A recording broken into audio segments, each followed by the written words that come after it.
သူเจ้าပြောထားတယ်လားအဲ့တော့သူ့မှာမေကွန်းဒီစာအောင်မဖတ်ခင်ပါဗောနော်အပေါ်မှာမေကွန်းတစ်ခုရှိပါတယ်အဲ့မေကွန်းကို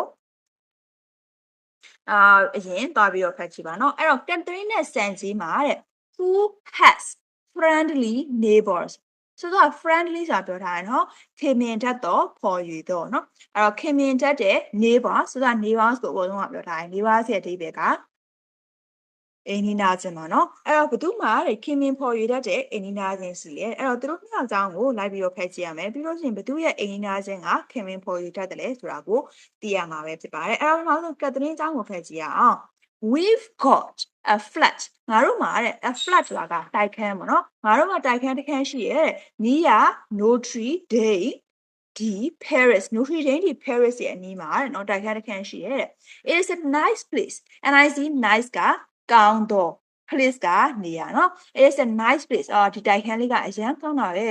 my job is in La Defense ငါရဲ့ job ကLa Defense မှာပါLa Defense ဆိုတာဘာလဲဆိုတော့ the business center in Paris Paris မှာရှိတဲ့ business ကဒီလုပ်ငန်းတွေပေါ့နော်လုပ်ငန်းတွေရှိတဲ့ center ကြီးပါတဲ့ it is a hard job သူ့ရဲ့အလုပ်က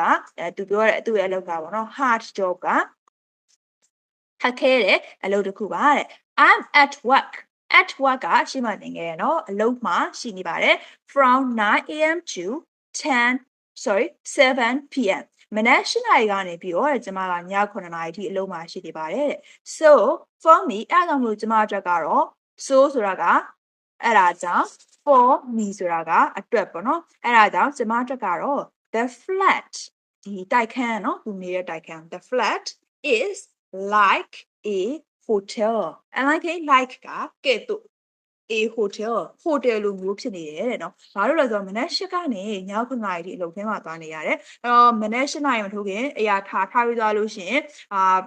ရေမိုးချိုးပေါ့နော်မနက်စာလဲစားရင်စားမှာပေါ့နော်ပြီးရတယ်သူကအလုပ်ကိုတန်းသွားတယ်ည9နာရီကျတော့မှပြန်အောင်လာမောပမန်းနဲ့တန်းပြီးတော့အိတ်သွားပေါ့နော်အဲ့တော့သူ့ရဲ့တိုက်ခန်းမှာနေတာနေရတယ်ဒါပေမဲ့မနက်ကနေညရီကတော့အလုပ်ထဲမှာပဲ sorry မနက်မိုးရနေပြီးတော့မှညမိုးချုပ်ချီကိုအလုပ်ထဲမှာပဲနေရတယ်ပေါ့နော်ဆိုတော့တိုက်ခန်းမှာပြန်အိပ်ရုံပဲနေရတယ်ဆိုတော့သူကဟိုတယ်နဲ့နေတယ်လို့ပဲဆိုပြီးတော့ပြောလိုက်တာပါနော် We've got 5 neighbors ကျမမှာအိမ်နီးနားချင်း9ယောက်ရှိပါတယ်နော် we've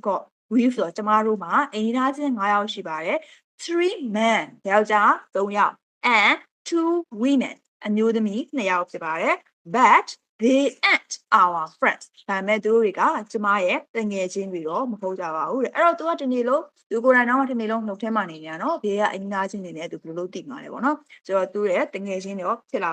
ဝေးပေါ့နော်တငယ်ချင်းတွေတော့မဟုတ်ကြပါဘူးဆိုတော့အဲ့တော့ဒီမှာမေကုန်းအပေါ်ကမေကုန်းမှာမေးထားတယ် who has got friendly neighbors ဘယ်သူမှခင်မင်ဖော်ရတဲ့အိမ်သားချင်းရှိတယ်ဆိုတော့ကက်သရင်းကတော့မဖြစ်နိုင်တော့ဘူးနော်ဒီရဲ့